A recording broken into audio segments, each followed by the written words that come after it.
Good evening and welcome to the annual Socratic Dialogue. We're really thrilled to have you here, especially during exam week, and we thank all of our special participants for coming out right before the holidays. We really appreciate it. The first thing we're going to do is ask you to pass your ballots, which hopefully you answered, to either side of the aisle. We have girls collecting them. And we're going to give the results of that ballot to Dr. Hausman, which he'll have in the beginning, and then we're going to actually take a show of hands ballot in the end, so that we will get to see if your opinions changed at all during the course of the Socratic Dialogues. So we do this every year. We've called it Crossfire in the past, but now that CNN doesn't do Crossfire anymore, I'm going to try to remember to call it a Socratic Dialogue. It's supposed to be an academic discussion of a somewhat controversial subject. It's not meant to be, we're not going to have any arguments here. We're not going to have any controversy. We're just going to have a nice academic discussion about an important topic in society. And I'm Dr. Fitzgerald. I'm one of the 3 professors that teach this particular sections of case studies in public relations. The other 2 professors are Dr. Basso, wherever he is. There he is. And Professor Moore, sitting right there. So first, I'd ask that you pass those ballots in. And second, we're going to watch a short PowerPoint, at which time I will then introduce you to our panelists. Thank you.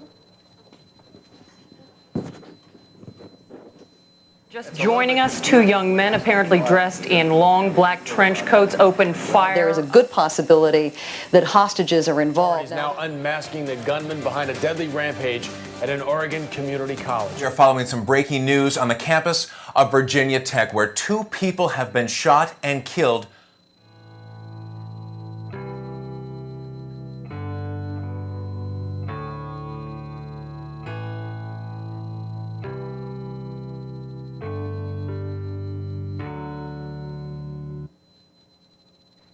The sheriff there now telling us about the heroic actions of 2 police officers who ended the massacre when they rushed inside the building and exchanged gunfire with the shooter. Gun control remains a pressing issue on college campuses all over the United States. Over the past 2 years, nearly 15 debated to make it easier for teachers, students, and administrators to carry a concealed weapon on college campuses. Some believe allowing concealed weapons is beneficial to being prepared in case of a shooting, allowing control over the situation before the police arrive. Others feel that the only way to ensure a safe school environment is to not allow weapons at all. The students, administration, and everyone in Virginia Tech and our country, really, a moment of silence.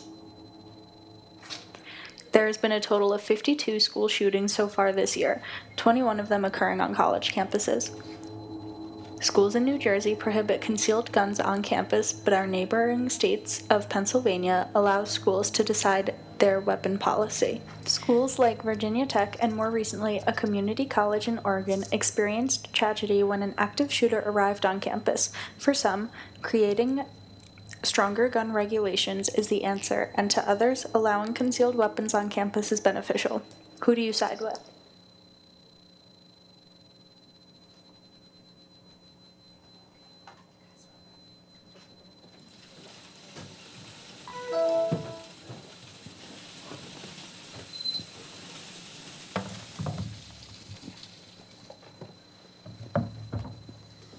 Okay, I want to mention that we are live streaming this event as well. You can see that it's being filmed, but it's also being live streamed. So keep that in mind for your comments and questions. And by the way, we'll have an opportunity for the audience to ask questions of all the panelists at the end of the discussion. So hold on to your questions. So first, I'd like to introduce our panel to you this evening. So starting right next to me here is Ayanna Lyons. She is the Public Relations Director for Students for Concealed Carry. She's really a student, but the role she's playing tonight is the PR Director for Students for Concealed Carry. Sitting next to her is Cynthia Liccardo. Cynthia is the former Assistant District Prosecutor of Mercer County. And I think she told me she just retired as of December 1st and is now working as an attorney in Trenton, New Jersey. Seated next to her is Kevin Dixon. He is a current member of the NRA, National Rifle Association, and also owns an engineering firm in Galloway Township. On the other side of the panel, we start with Dr. Mary Louise Kerwin. She's our department chair of psychology at Rowan here. She's also a professor in the department. We're excited to have her here. We also have with us from Rowan as well, Mike Kantner. He's currently the head of our Rowan University's Department of Public Safety, but has served as a police officer and also a former chief of investigations for Camden County Prosecutor's Office. So that's a big mouthful, but we're really excited that he's here today because he has a really unique perspective to offer for us. And last but not least, our student Casey Shea, who is playing the role of the student. She is a student. She's playing the role of a public relations director for an organization called Coalition to Stop Gun Violence. Then our esteemed interlocutor, as we call them in Socratic dialogues, our moderator that you might be more familiar with, Carl Hausman, is professor of journalism here at Rowan. He's the author of several books, including Lies We Live By, an expose of manipulation and misrepresentation in politics and advertising. He has appeared as a guest and commentator on many network and local TV programs, including The O'Reilly Factor, Anderson Cooper's World News Now, and CBS's News Capital Voices. So we welcome all of you, as well as these panelists, and let the discussion begin. Okay. Thank you. To just recap what we're talking about, we'll probably talk about the state of gun-free zones on campus. It will be inevitable, I think, we talk a little bit about gun control, what guns are, what assault weapons are, what we mean by concealed weapons. Here's the situation. I think about 15 states have recently debated legislation allowing campus carry. That's been a trend, more trends toward campus carry. 10 states currently allow civilians to carry some sort of weapon on campuses. However, there has been reaction, as you saw from the tape. California, Governor Brown recently signed a measure that would, I think in 2016, make it illegal for any sort of concealed weapon to be carried on campus. Now, we have many reasons that are cited, and we'll talk about them, and we've introduced a few of them, but you have two sides, more than two sides, but basically two sides. Some people say, well, if you allow guns on campus, you are increasing the likelihood of gun violence. More guns equals more violence. Statistically, people will argue, hey, more cars equal more accidents, but that is the argument. They might say that students are prone to suicide. It makes things easier. There is a greater risk of accidental discharge. There may be cases where an enraged student will use a gun, where if he did not have a gun, that wouldn't happen. Another argument is that if you have guns all over and you have a shootout, shootouts don't usually last very long, but suppose you did, police show up on the scene, they're going to be confused, who are the good guys, who are the bad guys if everybody has guns. Now, the opposite end of that argument is that gun-free zones are like a sign that says sitting ducks. Come in here, this is a gun-free zone, no one here is armed. Please feel free to shoot at will. Criminals are not going to obey laws. That's another argument against it. The main argument, though, is that only an armed attacker can stop another armed attacker. There are many other permutations, many other ways to talk about this, but that seems to be the basic thrust of the arguments on both sides. So let's define some terms. Mr. Kantner, if I could start with you. You're in charge of basically gun policy on campus. What do we mean by a gun-free zone? Well, that's a question that can be interpreted differently, but the Department of Public Safety here looks at it as a gun-free zone, as no one is permitted to have firearms on campus here unless they're a law enforcement officer, whether they be a Rowan law enforcement officer or a law enforcement officer from outside who is permitted to carry. I do understand that people, if they're lucky enough to get a permit to carry a weapon in New Jersey, and I'll defer to the former prosecutor there, how New Jersey is one of the hardest states for a civilian to get a gun to carry. And if someone does have that, and they are a student, they're still not permitted to bring the gun on campus here as per the university policy. Mm-hmm. So when I said earlier, what exactly is a gun-free campus? Well, police officers have guns on this campus. Right. And that didn't occur until 2007, prior to I'm getting here. And people will say, well, if there's police officers with guns on campus, it's not a gun-free campus. And that's why I said it's up for interpretation. Mike Kantner feels it's a gun-free campus if the only ones that can carry guns on this campus are certified police officers. But isn't that wishful thinking that we're going to tell somebody who wakes up and says, hey, I want to go commit a mass murder, and I want to kill some people, but I'm not going to disobey that administrative law about gun-free campus. Well, like I said, that's a university policy. And I don't think that anybody who, if there's a student in this room here who happens to be carrying a concealed weapon, you will, and you have a permit to carry that, you may face the disciplinary code under Right. Dean Jones's, but you won't face any criminal charges under the law being permitted to have it. Okay. Okay, now if you have an illegal gun here and you do not have a permit to carry, well then you will face criminal charges and you will face disciplinary charges through our disciplinary code through Dean Jones. But the argument then, that only police should have guns, the counter argument is if there's a mass shooting, no one will be able to stop the shooter. No one besides the police. Right. Yeah. Well, what's Right. what if somebody started shooting here, what would be the police response time? It'll be a rapid response. As you saw recently in the Oregon video, the philosophies have changed over the years since Columbine, Yeah. where when there's a active shooter in an environment, the police will usually gather, put a plan together, and go in. Well, that has such changed over the time. Right. And now it is a rapid response for an officer to immediately enter the zone to try to mitigate the situation immediately. Now, I know a lot of people say, what are they, crazy? They're going to go in there by themselves when there's a shooter in there? Well, let me just say this. That's what police officers do. Okay. But how long would it take, do you think? Right here in Rowan University, our response time, if they receive a call, is under a minute. Okay. And if they have a shooter in this auditorium right now, and I'm not going to get into the philosophies of run, hide, and fight, but if they have a shooter right here, that officer will come into that door immediately. He In a will not minute? wait. Mr. Basso. Bang, bang, bang. You got 50 seconds left. All right. I like most of it. Okay. But a minute doesn't seem, it seems like a long time when there's an active shooter. There are going to be casualties for someone who is bent on trying to kill as many people as possible. Like the Oregon shooting, I believe, correct me if I'm wrong, that was where an individual had somebody in a room for a while and then asking their religion before he started to shoot. Right. He didn't immediately go in there and shoot. And that's a different topic for what you would do if you're in there. But if you're in there and this individual with the gun, it looks like the professor over there, starts to ask the religion, and she says, I'm a Muslim, and he shoots her, and if he's going to ask my religion, I'm going to do what I can to save my life. That's for a different topic. Shootings in gun-free zones. I'm looking at some of the mass shootings we've had, the shooting in the church, the shooting in various schools, the shooting at Fort Hood. Fort Hood was a gun-free zone. Ms. Liccardo, you are an experienced prosecutor. I assume you've talked with many criminals as you put the cuffs on them. Are they afraid of citizens with guns?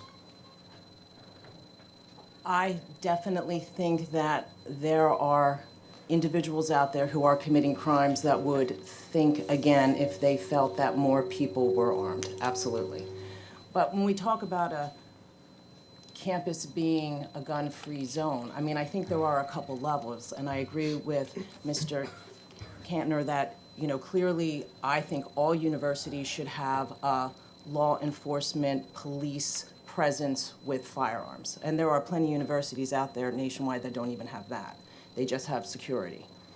But I also think that we are now in a scenario, not only, because I'm kind of in this middle ground, I think that we should have police officers on universities who are armed and trained, and there is a whole active shooting response protocol that I know are implemented in college institution as well as like in county prosecutor's office. We have active shooting scenarios where law enforcement are brought onto school premises to deal with active shooting situations. But my next level where I think we really need to look is that I think faculty needs to be armed, because that is where you're partially getting into that lapse time between public safety actually responding, because who you are going to have in classrooms are faculty members. And I really think that we have to look at that scenario as well. So am I thinking that every student should have a permit to carry? I think that if they can qualify and go through a series of safety training, gun training, maybe we need to make them do a little more than individuals who are older, just like we do with provisional license with young kids when they first get vehicles. But I really think for schools, for safety purposes, and when you talk about criminals being less apt to do something if they know people are armed, in a college facility, they've got a couple levels. You have police officers and you have teachers that are armed. I think that's where we're absolutely headed throughout the United States. From a legal standpoint, here's something I genuinely don't understand. The Heller decision established that carrying a firearm, well, not the carrying a firearm, but the ability to possess a firearm was a constitutional right. How is it that states and municipalities, if it's a federal right, if it's guaranteed under the Constitution, can come up with a hodgepodge, a crazy quilt of laws saying you can carry it here, but not here, but here, but not here? How does that work? So you want to know how the states can be more restrictive? Yes, yes.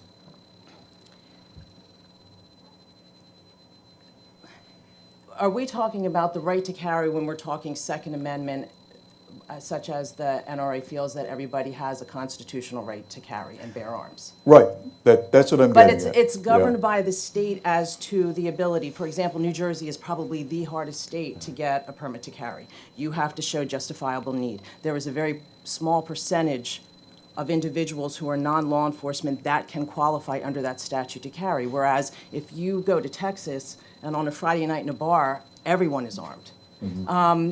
And I'm not saying that that's good or bad. I think New Jersey's on one end of the spectrum, and I think we are too strict. I think there is a happy medium, but states can regulate if permits are getting carried for people to carry. They can make things more stringent. Okay. I'm not sure I'm totally understanding your question. That's what I understand. But now how about a place like a university or a restaurant? Can they dictate what people can carry in and what they can't? Where does the limit of your ability to say, you can't do something on my property end? Well, for example, if a state is saying that an individual can qualify and get a permit to carry, then there are certain areas that it could be restricted. I mean, that's occurring right now. You have some schools that are saying you may have a permit to carry, but you are not going to be able to carry on the campus here. Right, right. Okay. You're very much in favor of gun control. Am I reading this right? Well, within the Coalition to Stop Gun Violence, our main priority is the safety of the citizens, and what we do is to protect them, whatever is necessary to protect them. So, you know, gun control and completely eliminating guns from college campuses, from public places is one thing, but doing what we can to protect our citizens. So, for example, having background checks, having semi-automatic weapons banned, those are the sorts of things that we're concerned about because we want to do the best that we can to protect our citizens. Why would you ban a semi-automatic weapon? Well, when you think about a semi-automatic weapon, the purpose of those is to kill a lot of people at one time. They have that capability. There's really no need for a citizen of this country to have that if they are not intending to kill a lot of people But in one. what makes a semi-automatic weapon different from a non? Well, a regular rifle or gun would be able to, you know, fire one bullet, and each bullet is intentionally shot. Right. And that, you know, a law enforcement officer, when it's necessary to be used to... But a semi-automatic weapon does what? What's the difference? It fires many bullets at once. So you would be using that to kill... You mean like a machine gun? Yes. All right. Is that right? No. Mr. Dixon. Semi-automatic weapon fires one round with each squeeze of the trigger. An automatic weapon requires the shooter, which is illegal in the United States, to hold the trigger down, and then the firearm will fire repeatedly with one squeeze holding the trigger. So a semi-automatic weapon requires one trigger squeeze for every round that is fired. Can a semi-automatic weapon, as I understand it was in the case of the San Bernardino shootings, be modified easily to become an automatic weapon? Yes, there is a stop mechanism in the firearm which could be filed down, so that instead of stopping the shell from reloading and firing and the hammer coming down, that would be filed down, and one could convert a semi-automatic firearm into an automatic weapon, which is illegal to do. Right. Well, what can we do about that? I mean, do we have to have semi-automatic weapons? Is there any reason why the NRA would stand up for the right of people to carry a semi-automatic weapon, or what we call an assault weapon? We'll get to the definition of that in a second. Well, one of the aspects of the birthright that has been codified in the Constitution and highlighted by the 10 amendments in the Bill of Rights is the right of self-defense. And I think everybody agrees that it is an inherent right that we all have to defend ourselves from violence. I would like to be as well armed as my assailant. I think it's my right to be as well armed as my assailant. So when they wrote the Constitution, and they only had muskets back then, they only envisioned the citizen to carry a musket. The assailants don't have muskets anymore, they have semi-automatic weapons, some of which are filed down to become automatic weapons. I would be breaking the law if I took my semi-automatic weapon and converted it to an automatic weapon, but I certainly would like to have that firearm to defend myself against that assailant, which, by the way, could be pounding down my door. Right. But is there an end to that? I mean, suppose I'm your next door neighbor and I get a grenade launcher. Are you going to get one of them too? You know, it's funny you would ask that question. I used to say that we don't need rocket launchers. Citizens don't really need those.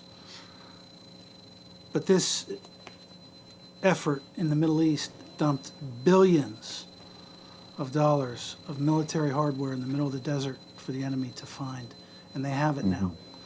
And they're coming to our shores right now by whatever means they can get here. And I actually don't think it's a stretch to foresee the day when you're going to see rocket launchers in the streets of the United States. That sounds crazy 20 years ago.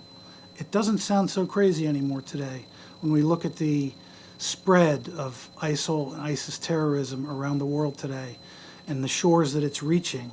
So yes, in fact, I do believe that in order to be as well-armed a citizen, in order to defend the citizenry from the assailant, needs to be as well-armed as the assailant. Mr. Kantner, what do you think about that in terms of mutually assured destruction, everybody having the same level of weaponry? I agree with Kevin to say that in today's times, I'll just use the term bad guys. The bad guys are well armed. And over the time, law enforcement has finally caught up to trying to arm themselves. And a semi-automatic weapon has a higher capacity round, a higher capacity magazine to fire maybe 10 rounds one at a time instead of 6 in a revolver. So you have more rounds to combat those with the equally higher firepower. And that was proven many times. Oh God, I can go back to the Hollywood bank robbery shootout where the cops had to go to local gun shops and take their weapons to fight the bad guys shooting down the street with M16s. I don't agree, I guess, if somebody's going to buy a tank, then I'm going to buy a tank. But I understand what you're saying. I'm not going to get into past history, but when you're saying that the bazooka, the Laws rockets that fire one grenade basically, back in around 1998, I took one of them off the streets of Camden with 3 M16s for a guy that was getting ready to commit something. And I said, oh my God. Now, the Camden Police Department, we didn't go out and buy Laws rockets, but it's out there. And it's here. Thank God it's not happening every day. But I would not want to see citizens arm themselves with Law rockets just because the bad guys have it. As a police officer, how do you feel about armed citizenry? Danger or asset? Armed citizenry, as long as they follow the law, they have the right to bear arms. If they're going to get lucky enough to get a permit to carry a gun in New Jersey, then they're going to get qualified. They're going to go through psychological evaluations like the police officers who carry guns to protect your communities. I have no problem with citizens having the ability to have weapons. Dr. Kerwin, what about the psychological effects of people being armed? So I'd like to change the rules of the game here. This entire discussion is the distal outcome of a proximal factor that we're not talking about, which is this is a failure of the mental health systems in the United States. Nobody that is carrying a gun and creating the kind of violence that we are seeing would be considered having good or healthy mental health. And so our inability to recognize, to identify, to treat appropriately, I think is the crux of this debate. Guns don't shoot themselves. We're really talking about the individuals that are holding the guns. And I think the issue is the mental health system within the United States and our inability to recognize that we have a real epidemic and a crisis in the mental health system, not necessarily in gun control, but in the mental health system for sure. But so how does that translate into doing something about guns?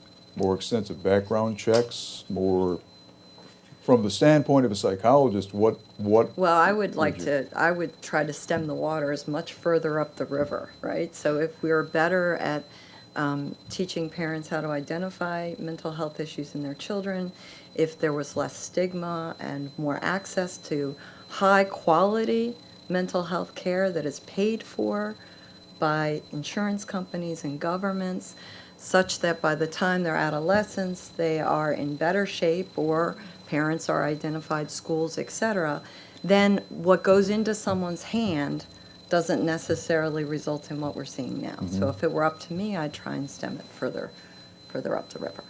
What about the idea of mental health checks? Because some people, actually on both sides, but one of the arguments I've heard is that if you require some sort of mental health check, that's going to discourage people from having mental health intervention because that would disqualify them from getting a gun. Is there any truth in that? That's possible. I mean, that's absolutely possible and plausible that somebody would say, I want a gun, and I'm pretty sure my mental health isn't going to pass the check, so let me just avoid doing that so that I can get access to the gun in an illegal way. But why do we see mental health checks as a problem is the bigger issue, right? I mean, most people will go to their physician, find out they've got a heart problem or diabetes. We do not have the same parity when we're talking about mental health in this country, and that is a big problem because we should. Everybody has issues with mental health at one point in their lives or another. And I'm not talking about everybody has bipolar. I am talking about mental health. Right. Everybody goes to a physician. Why isn't everybody going to mental health? Okay. Well, in terms of a college campus, getting back to the original premise, I keep reading this claim that people are not fully mature until they're 25. I'm 62 and I'm nowhere near there. But is a college campus a special case because we have younger people on it? Well, what we do know from the research is the brain is not done. We used to believe the brain was done developing at 16, then we moved it to 18. It is now 26 and later that the brain is truly developed. And so the issue is, what does that mean? The part of the brain that's developing later is the frontal lobes here. And those are the executive functions. Those are the parts of us that are in control. And so the ability for more impulsivity, more risk-taking behavior is more likely in an adolescent and a young adult than it may be in somebody of the age of 62. So when we are talking about the issue of gun control and putting guns into the hands of young adults and adolescents, we do have to remember that they are still developing their brains, and so the possibility of impulsive behavior or risk-taking behavior is higher. Ms. Shea, you're an advocate of gun control, and Mr. Dixon, I assume you're opposed to most aspects of gun control. Is there anything on which you might find some common ground? Is there any sort of gun control you and she might agree on? Well, I think that when we look at least from my layman's perspective, I'm neither a lawyer nor am I an administrator in a university. I'm an engineer, been practicing engineering for 30 years. I approach most situations attempting to approach it academically, and I look at the Constitution. I'm passionate about the United States Constitution and its effects on our freedoms and a love for the Constitution. And in that aspect, I don't think that any of our rights are so unlimited that they allow us to trample on the rights of other people. Mm-hmm. And it was the famous justice in the Supreme Court said, my right to swing my fist ends at your nose. And we all know about the First Amendment is limited to the extent that you can't run into a movie theater shouting fire. That is not protected speech by the First Amendment. So certainly there is not every activity that you would perform that is as irresponsible as you could be with a firearm that would be protected by your right to own that firearm.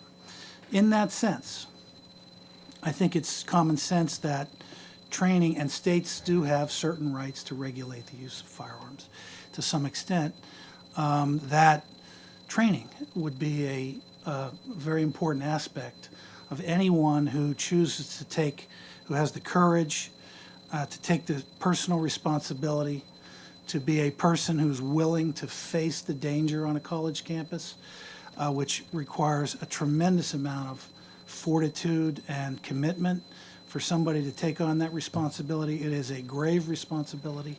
It shouldn't be taken lightly, and it should come with a requirement for training and testing so that that person is qualified and demonstrated even psychologically to be capable of performing those tasks. And I think that is simply a matter of good citizenship that you would step up and submit yourself to that kind of rigorous training and scrutiny. Well, Mr. Kantner, from a policeman's standpoint, I was, my opinion is not relevant here, but just for full disclosure, I was licensed to carry a firearm in New York and Boston, Massachusetts. Oddly, two surprisingly easy states to carry. The only time I've actually been fired on was in paintball, and I froze in terror. And I wonder how much good I would actually be in an active shooter situation. What's your opinion from someone who hasn't had academy training, for someone who's not been trained in the academy, has a firearm, what's that person going to do? Everybody's an individual, and everybody's going to react different. And I will say this, I know some trained police officers over the years that I was in some situations being fired upon and they froze. So you'll never know what someone will do, no matter how trained and how many safety mechanisms they may go through.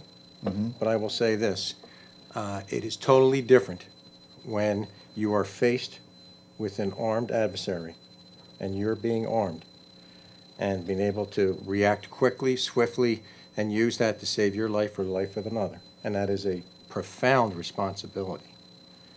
I'm not saying that people can't do it, but everybody's an individual. And yes, you have, we're licensed to carry in Boston and New York, and like the prosecutor said, Texas and Florida, and I can go on. And I've traveled through some states, and I'm like, wow, does everybody own a gun here? And I can carry one, but I don't, because I'm in another state sometimes. But to answer your question, people will react different. And if anybody's thinking about trying to go through a safety course or buy a gun, or even in this state, good luck to you to try to get a permit to carry. But if you're lucky enough to, there's a lot that goes behind that, instead of just carrying a gun so you can feel a little bit safer. Right. Because I do know that some people have had their guns used against them. And I've had administrators, and I won't name them here on this campus, that asked me my opinion on whether they should buy a gun or not to have at their home, because I told them you're not allowed to carry here. Because even though I'm permitted to carry, being a retired police officer, I have to go through qualifications, I have to go through background still every year. But I do not carry on this campus, because that is my retired permit. The only ones that carry on this campus are the police officers. And I said to those administrators, you have to think hard before you're willing to go out and buy one and have one at your house for protection. Because sometimes people can break in and use it against you as well as you trying to use it against them. Okay. I kind of left off the discussion here because I was going to ask you, is there anything you could compromise on in terms of gun control? Are you just against all guns? Do you want us to be like Australia and confiscate the guns? Or? Well, we definitely aren't interested in doing that. We're not trying to abolish the Second Amendment or get rid of it or anything like that. What we want to do is utilize the Second Amendment in a way that best promotes the freedom of the citizens of this country. And as Kevin mentioned, training is something that I definitely think we can agree on. I know he mentioned it. And proper training will just better prepare the gun owners in this country to react if there were ever a situation where they needed to utilize a gun. And if there is proper training, we're okay with someone carrying a weapon. We don't want no one to be able to carry a weapon in this country, but we definitely don't want people who are not qualified to be carrying a weapon just for the safety of our citizens. Okay. Ms. Lyons, we haven't gotten to you yet. You're in favor of concealed carry. Could you tell me why? Okay, the organization that I represent is Students for Concealed Carry. Pretty much we're a nonprofit national organization that is advocating for students to carry firearms. I own a firearm. I got it in Texas. Personally, I'm a student. I turned 21 in June. That was my birthday gift from my mom. The reason why I advocate for it is because I should be able to keep myself safe, possibly somebody else, and because I can if I want to. So I don't see anything wrong with that. I'm in perfect mental health. I've done probably over 100 hours of training since I've turned 21 and purchased my firearm. I know how to go into the store and buy my own ammunition. And also, I don't think that if I'm in a situation where I get approached by an assailant, all I have is pepper spray or my own bare little fist to fight somebody off. I mean, not that I can carry my firearm here, but if I go home and get my permit to carry it, I can keep myself safe that way, and I believe other citizens should be able to do the same thing. Right. Ms. Liccardo, why is it so hard in New Jersey? I mean, what makes New Jersey so special? Because we're liberal. We're just a liberal state. When it comes to gun control, as I'm sitting here and listening, you know, the problem with gun control, just in the big picture, is that the only people that are abiding by it are law-abiding citizens. For the last 2 years before I retired, I ran the shooting response team in Trenton, which was officers from all of the municipalities that we would be dispatched whenever there was a shooting in Mercer County. And in the 2 years, there was not one legitimate gun purchaser or an individual who had a permit to carry that were committing these crimes. These were all individuals who were criminals, who got their guns illegally, who were committing crimes. And, you know, and that segues a little bit just with the mental health component. You know, after being an assistant prosecutor for 26 years, and I absolutely agree that there is a huge mental health stigma and we need to be more rigorous with mental health. But, you know, there are two types of shooters, so to speak, that we're talking about. You know, we have these individuals that are going in committing mass shootings, and it is really a different profile than what is bogging down Trenton, Camden, and Newark right now, you know, Essex County, Mercer, and Camden. You know, we are talking about individuals, and they come from all economic backgrounds, all ethnicities, but these are individuals who are felons who are committing crimes. They're drug dealers, they're gang members, they have no family structure.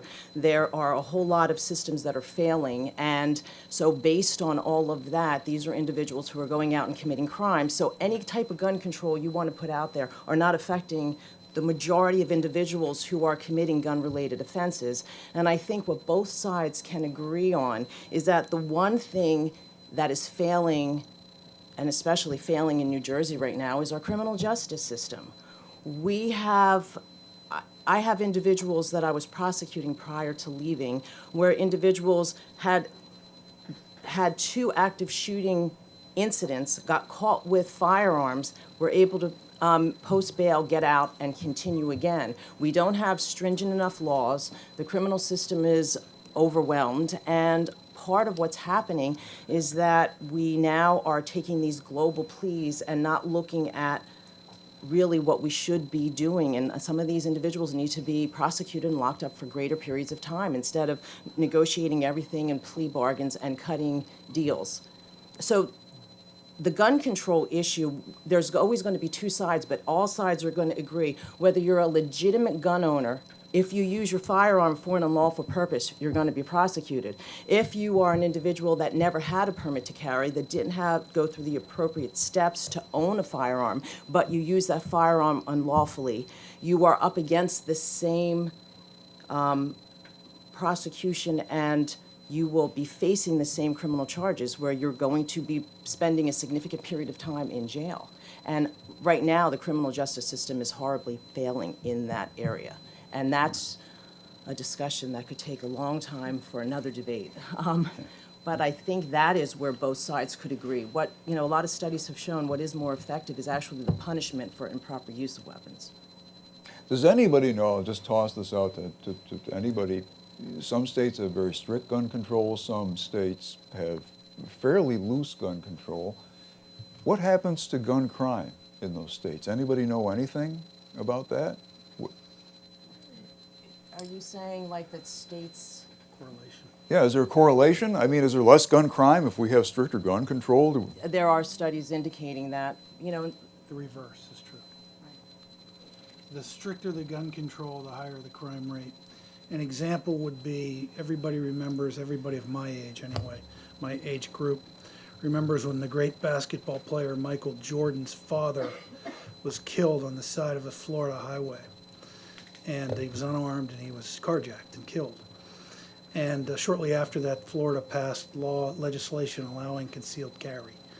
And their crime rate dropped precipitously, might be a word that's a little bit dramatic, but significantly. Mm-hmm. And there are other areas, of course, where the strictest gun control in America, the inner cities, have the highest crime rates. A lot of people are saying, well, the guns are coming from the easy-to-get places into the cities, but I can tell you that those guns are being obtained illegally to get into the cities. So they're not legally owned firearms that are being used for illegal purposes, but rather in these areas where the gun control is the strictest, San Bernardino, California, Paris, France, Chicago, Illinois, Washington, D.C., Philadelphia, Pennsylvania, the crime rate is through the ceiling. Right. But the guns that are obtained illegally, aren't they stolen from people who have them legally? Not necessarily, no. They're smuggled from other countries. They are brought in from ports on tankers. I can give you an example of a case in which my own family member was killed by a firearm that was imported, smuggled from China. Mm-hmm. It was a semi-automatic firearm that was turned into an automatic weapon by filing down that stopping mechanism, and then used in the Washington, D.C. Police Department to shoot up the police department, in which my sister, who was an FBI agent at the time, confronted the gunman, and they shot each other to pieces. Mm-hmm. And she passed away in that exchange. That was an illegally obtained, illegally modified, illegally smuggled, illegally used firearm that resulted in the deaths of many people on that day. And of course, I've paid close attention to this since 1994 when that happened. And my experience has been that, in fact, the statistics somewhere in my book here indicate that 40% of the firearms that are used illegally are obtained legally and through straw purchases.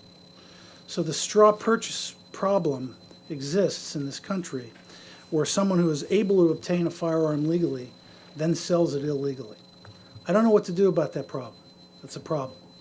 We need to do something about that problem. Okay, I don't have the answer to that. I wish I did. I wish I was smarter than I am, because I would offer it up.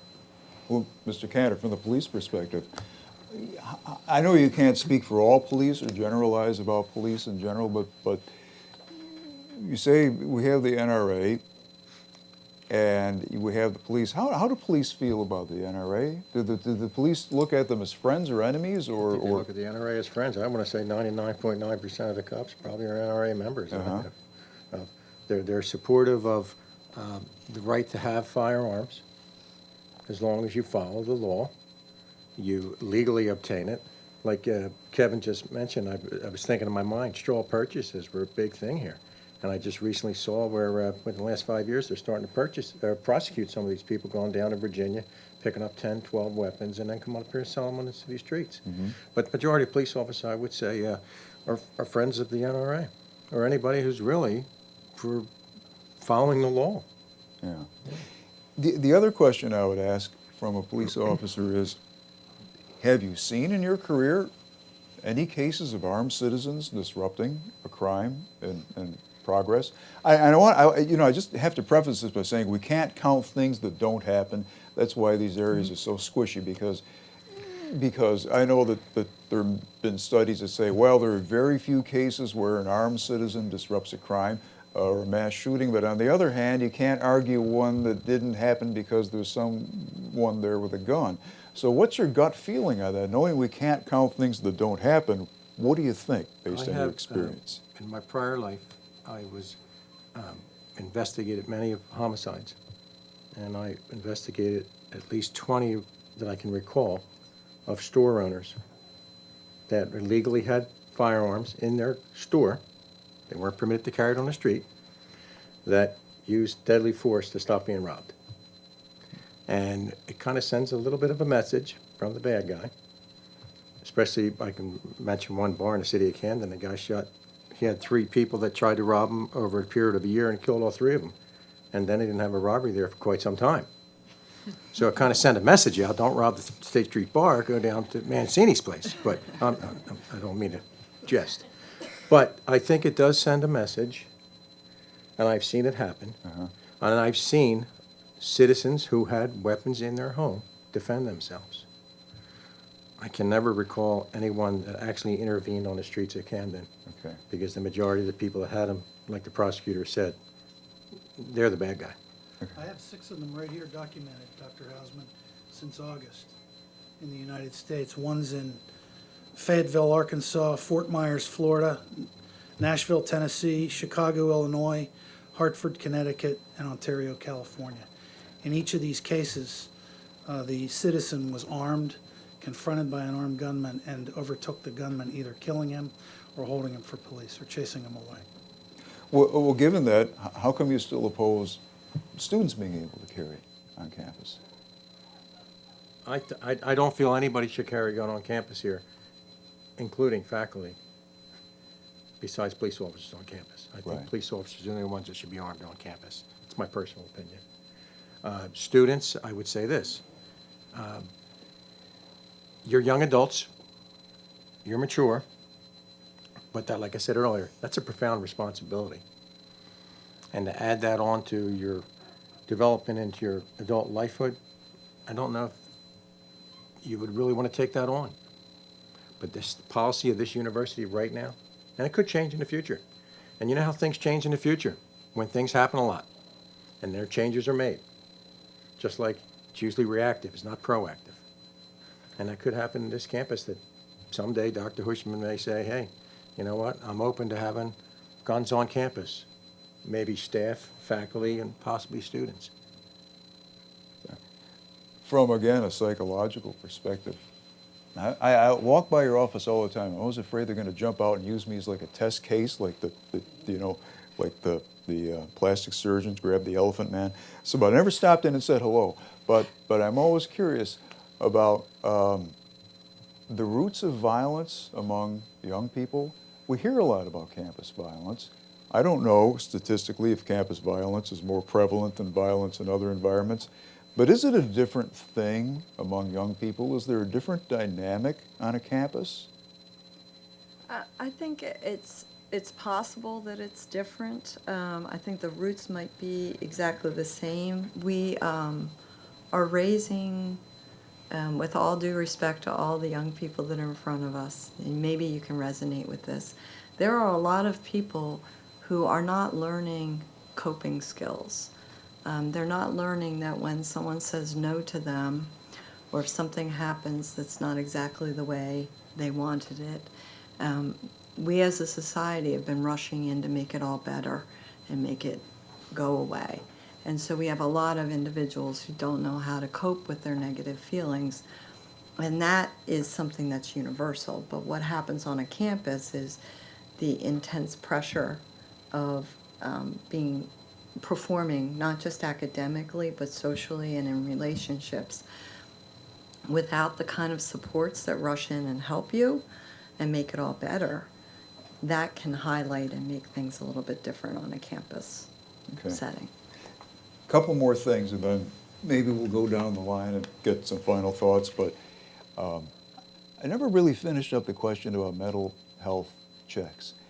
That's always in the news about gun control. Many advocates say we need better mental health checks. Is that something we can really predict? I mean, if you were interviewing someone, could you talk to that person for 10 minutes and say, hey, no chance he's going to shoot the place up? Him? No. Yeah, that's a dirty little secret. We're not good at predicting violence. We're good at predicting the mental health, but we're not good at predicting which individual will act on impulse or a mental health issue in a violent way. We're getting better at it. It's certainly a problem area that we're trying to address. But yes, a mental health check may not actually catch that person. And what do we do? I'll throw the question out to anybody. If you have, I mean, we've had several situations recently where there were young people who clearly were unstable, who accessed legally obtained guns that weren't secured properly by their parents. Does anybody have an idea what you can do about that? Is there any solution? Freedom comes with responsibility. The failure to secure a firearm is absolutely inexcusable. Absolutely. Yeah. There's just no excuse for doing it. If it's accidental, it's a terrible tragedy in and of itself. You thought the safe was locked, but it wasn't. That's one thing. But the failure to be vigilant about securing that firearm is inexcusable. Are there proposals that the NRA has either endorsed or opposed, say that there are implants that some police departments use now, I think, to recognize the gun, bracelets, gun cases you open with your fingerprints? I know you're not a spokesman for the NRA, but the NRA has rightly or wrongly developed a reputation for opposing pretty much any sort of gun legislation. Is there something in terms of safe storage or safe usage, taking advantage of technology that you might endorse?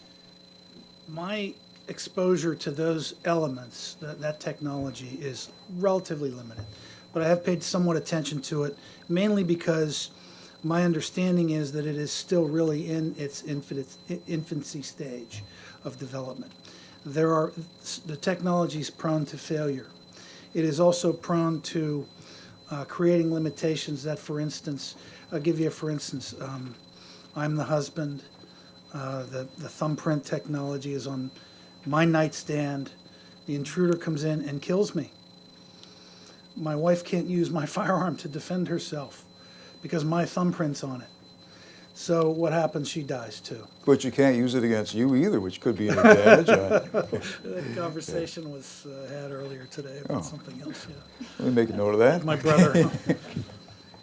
My brother didn't want to buy his wife a firearm for her birthday for obvious reasons in his mind. So that aside, there are other technical issues I think that the NRA takes, and you're right, I'm not a spokesman. I have tried to pay attention to that because I myself am looking for reasonable ways that freedoms of the Second Amendment freedoms can be protected, yet the safety of innocent people can also be protected. Okay. We're going to take questions a little bit after 6. Let me do this. If I could start with you, Ms. Lyons, and just give us a wrap-up here. Gun-free zones on campus, good or bad idea? Why or why not? I think universities or college campuses being gun-free zones are not a good idea because it doesn't allow people to be able to protect themselves while they're going to school. Also, I wanted to note something. Some people think that the individuals that go to shoot up places, they just wake up one day and they go out and shoot people. Most of the time, they have some 20-page manifesto where they've been plotting on this for weeks and months. Sometimes that's not the case. And also, if I'm a student, if I'm allowed here to carry, which I'm not, and I have a firearm, people think like, oh, what if I just become enraged because you gave me a bad grade, and I just decide it doesn't work like that. I gave you a really good grade. You did. I've had you Yeah. twice, and I really, I really have had you twice. Get that on the record. Yeah. So, I think instances like that, people are a little bit misinformed. Just like how we need to bring awareness to people who do have firearms, there needs to be awareness for people who don't have firearms and don't plan to purchase firearms. Because, like I said, for an example, if I was allowed to carry here, which I'm not, and students, first of all, that's the whole thing about concealed carry. It's concealed. You don't know that I have a firearm. Obviously, not everybody in here knows that I have one, but it's not like I have it on me. I would want people to feel safe about the fact that a faculty member or myself, I guess, would have a firearm versus if somebody just came in here and it's like nobody has one, like we just all have to overpower him or just go to heaven. Okay.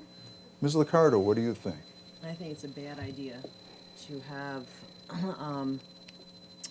zones where guns are not allowed in higher institutions like this. And I think that when you asked me a question, would it deter some of these mass shootings in colleges?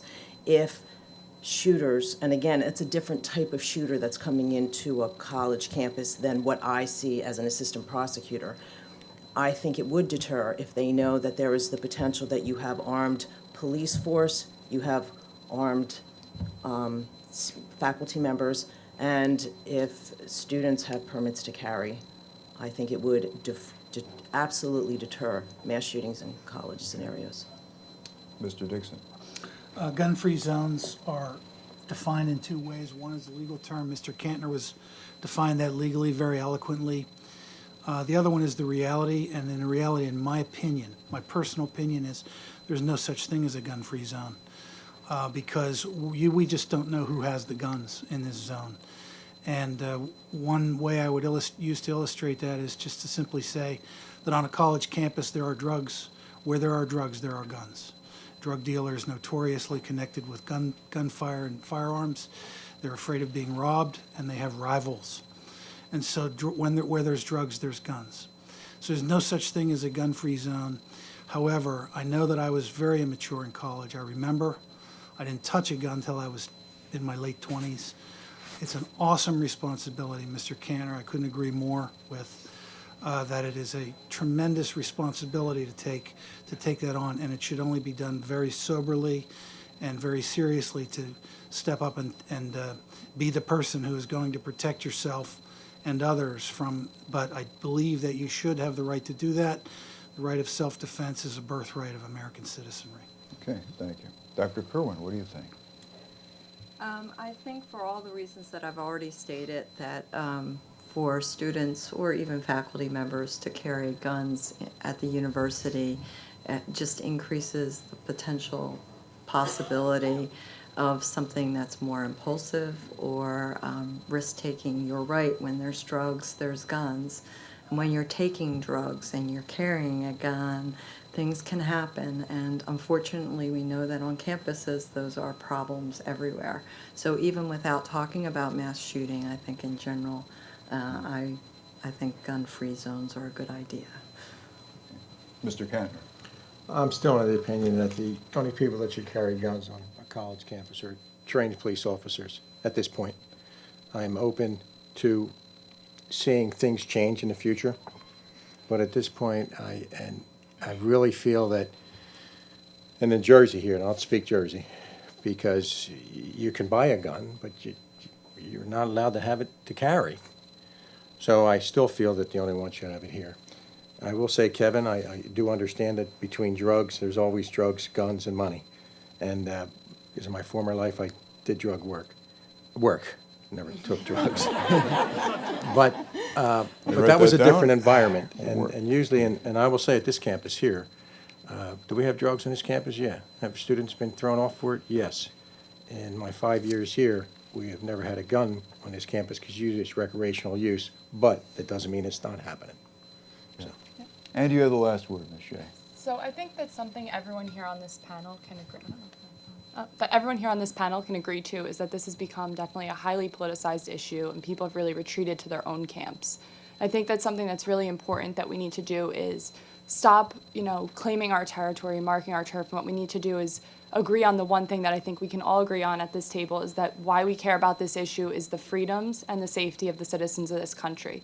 And I think if we can all come together to discuss what makes the most sense for the freedoms of the students on this campus, the faculty on this campus, and what will keep them the safest, I think we could all kind of find a middle ground or come to an agreement. I personally believe that at this point, the only people on this campus who are qualified to carry weapons are our public safety and police force, our trained police officers on this campus. That's not to say that in the future we couldn't have a trained student police force that had to go through, the academy, and that they went for the purpose of protecting their fellow students and faculty members. That's something that could happen in the future. But I think what needs to happen is that people need to be willing to work with one another and come up with a solution that works best for the students on this campus, the faculty, the public safety professionals, just whatever will keep everyone the safest and protect all of our freedoms. Okay, now, Dr. Fitzgerald, we're at the point where Dr. Fitzgerald and Professor Moore are both armed with shotgun mics, and they will take your questions. There you go. So earlier.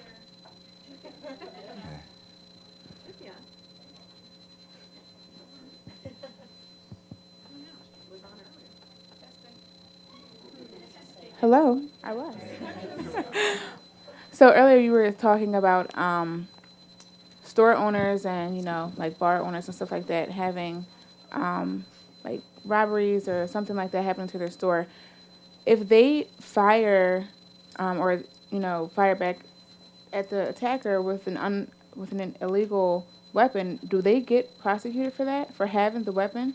They could get prosecuted for the illegal weapon, and then there will be an investigation to determine whether that homicide, because it'll be considered a homicide, is a justifiable homicide. But they can be, and I've had that happen, where someone actually had a illegal firearm in their store, and they weren't charged with the homicide, but they were charged with the illegal weapon. And I know, it sounds like it's, you're penalizing somebody for saving their life, but that's the law.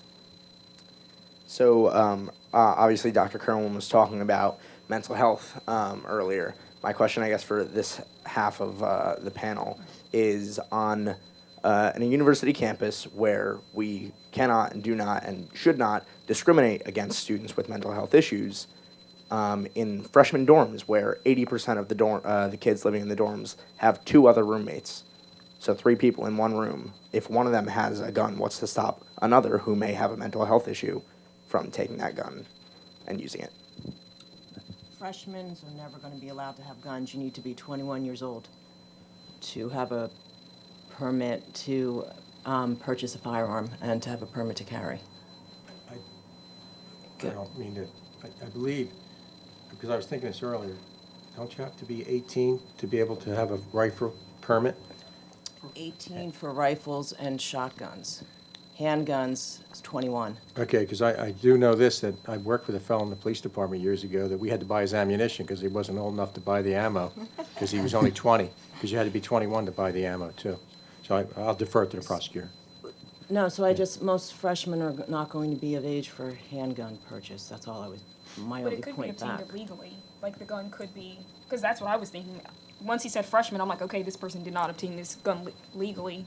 Are you asking like if somebody else, like one of their roommates, has a mental health issue, what's keeping them from taking the other person's gun? Yeah, it doesn't even necessarily need to be a freshman. That was just an example. Oh, But there okay. are other dorms that have upperclassmen in them that have three people in a room. I mentioned the responsibility of the gun owner to secure that firearm is an absolute necessity. There's no excuse for not properly securing that firearm from somebody else having it. There are gun safes. There are other ways to do that. Don't let it be. Don't leave it in your room. Whatever that mechanism is, that gun must be secured at all times. No excuse. And also, I just have a question for you. Can we even have guns on campus in the room? No. No, yeah, I was wondering that also. Yeah. You were presuming if there was a policy shift Yeah. that allowed that, what would be the downside? Yeah. In the back of the You room. have a question there first? I'll come back to you.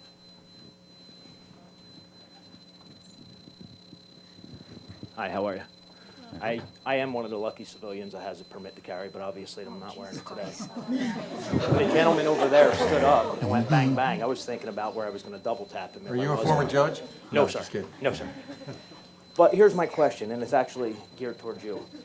You had used the example of how the East State Street Bar and Mancini's, how they would go down to Mancini's because they knew that the guy in East State was shooting them if they robbed them. Wouldn't that happen if you did the same with faculty and students? I mean, wouldn't then people say, you know what, hey, we're not going to go over there. Let's go up to Monmouth I University. guess you could use the same philosophy, yes. Let's not go to Rowan. Let's go to Monmouth University because they're still a gun-free zone. Yeah, I would agree that you could use that same philosophy in any situation. Just let me clarify. I don't believe every student should be armed. I believe you should properly be vetted. I think that, you should go through every training, every mental health check, because I do agree ever since they stopped the civil commitments, that mental health is, I work in Trenton all day long and I see the zombies walking down the street, so I agree. But I think that they should be vetted properly, but I don't think that as a policy, it should just be, no, you can't carry, because then I think that it's just like, I'm gonna go to Mancini's and rob them because they don't have a gun. So I'm gonna come, to Rowan because no one's carrying there. That could very well happen, yes. Criminals love gun-free zones. Hello, I just had a quick question. For military people, we're highly trained with weapons, and there have been occasions where military people who are trained have flipped the switch. So I guess my question is just because you're trained properly, how do you protect yourself from someone who is capable of, taking you down? Decide, arm yourself. But I just wanted to, on your base, is your base a gun-free zone? Most of the military personnel, we are not able to carry our own weapons, only security forces, Okay. which is very scary because at any point we can be attacked by outsiders, but we're not armed. So that amazes me, because the military, it's a lot different than a college campus, but and I did see that before, and when I read that, I was like, that's unbelievable. I think we have time, yes. I have one more question, then I'm done, I promise. Okay, going back to mental health, who was to say that one mental health disorder is different or more, is different than the other? Like, what if someone has anxiety versus somebody who has a bipolar disorder? Like, if you want people to get mental health checks before they're able to buy a gun, but what if someone has anxiety? Doesn't mean that they're not stable enough to hold a gun versus someone who's bipolar who might flip one day and, So it's less a disorder than it is specific characteristics that you would be looking for that have been correlated with violence and impulsivity and risk-taking. So you're correct that somebody who has an anxiety disorder, kind of the run-of-the-mill generalized anxiety disorder, is probably not going to be barred necessarily from buying a gun. But if that person has that disorder and then also has characteristics that are identified as being more likely and or more highly correlated with instability, then that would be the reason why. I have a ton of questions, so I'm going to kind of restrict it to more of observations. In the most recent shooting in San Bernardino, how many of the guns were obtained legally? The guns were obtained legally by the brother-in-law 2 of the guns. 2 of the guns, And the other 2 and were- then they were provided illegally through a straw transfer or illegal Right. transfer. So the shooter purchased the two pistols, and he got the 223s from his brother-in-law, correct? I don't know. I don't know Okay. I don't know the exact. Well, I mean, you raise an interesting point. One of the problems in the country is the fluidity of how guns move back and forth. I mean, there are, as the prosecutor said, there are strict laws about who can purchase a gun, who can carry a gun, and who can hold a gun. In the case of Columbine, Dylan Klebold secured all of his weapons through straw purchases. Okay, and there's a related problem to this too. Not only are the people that are, and for example, Chu, who was the shooter at Virginia Tech, purchased all of his legally, even though he was mentally ill. He had been classified as mentally ill since he was in high school. Now, fortunately, Virginia has since closed a loophole that would allow someone like that to purchase pistols with high-capacity magazines. There's another complication here. What's a bullet button, Mr. Dixon? What's a what? What's a bullet button? A bullet button? Yes. Can I'm anybody not in the familiar audience with that define term. what a bullet button is? I'm not familiar with that A term. bullet button is the thing that you can, in California, they allow bullet buttons to be put on a rifle like the AR-15 to quickly eject a 10-round magazine that is legally permitted to position a high-capacity magazine. Can you, for example, modify a Tech 9 legally? No. No, but can you watch how to modify a Tech 9 on YouTube? Yes. Sure. Okay. Can you buy a kit legally to modify a pistol like a Glock, let's say a Glock 9? I don't understand the point. Well, can you legally purchase a You can do converter things kit? legally and you can do things Right. illegally. I Right. think that's the line we're going down. Yeah, and I think this is. I mean, I think there's no real easy answer here. I agree. I was the one that said, I wish I had the answer for straw Yeah. purchases. Yeah, it's a complicated thing. I agree. You know, I you agree. have, like, for example, a Glock. Is it a Glock 19 is a standard magazine of 15 rounds?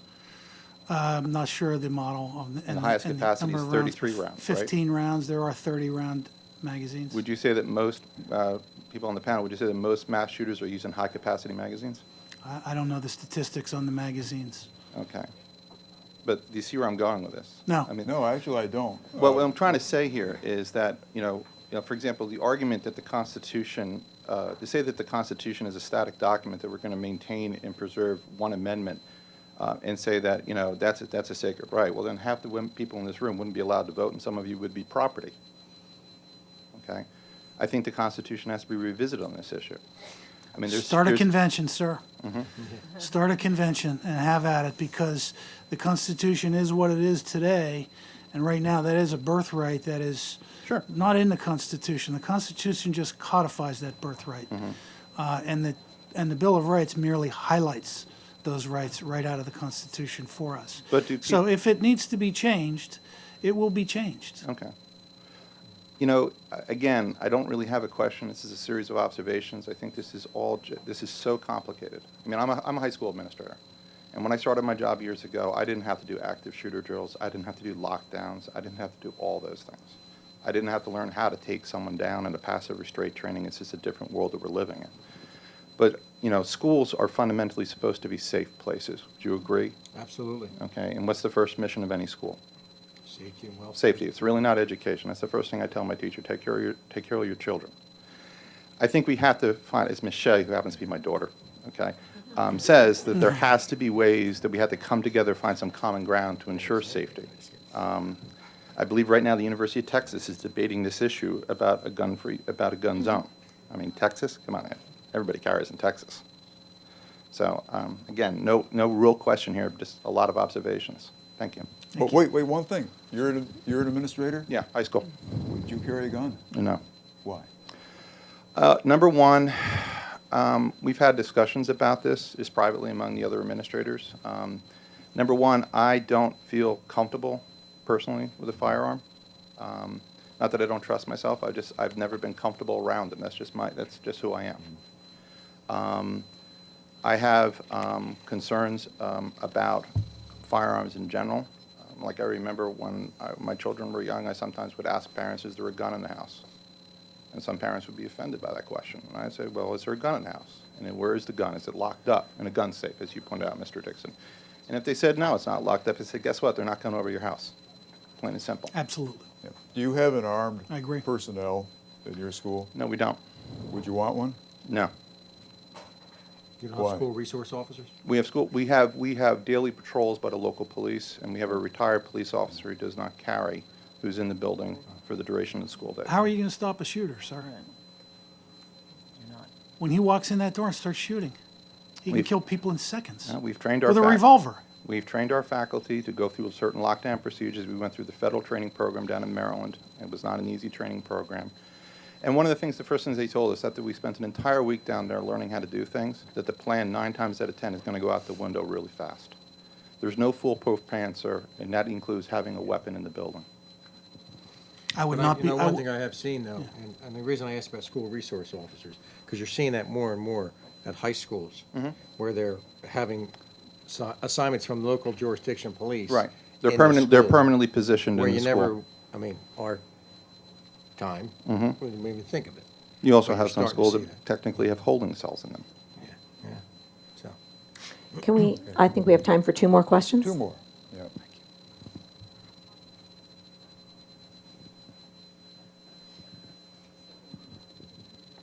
I have 2 questions, and they're not really related to these like active shooter situations. Do we know if there's any correlation or any statistics on schools that are not gun-free zones and like non-gun crimes, like rape and assault and those kind of crimes? Like, is there, does that number in that statistic lower at all on schools that allow concealed carries? I don't think that there are any accurate statistics. Can be skewed. I watched that for 26 years when Trenton Police would do ComStat, and we're talking about is crime really up or down?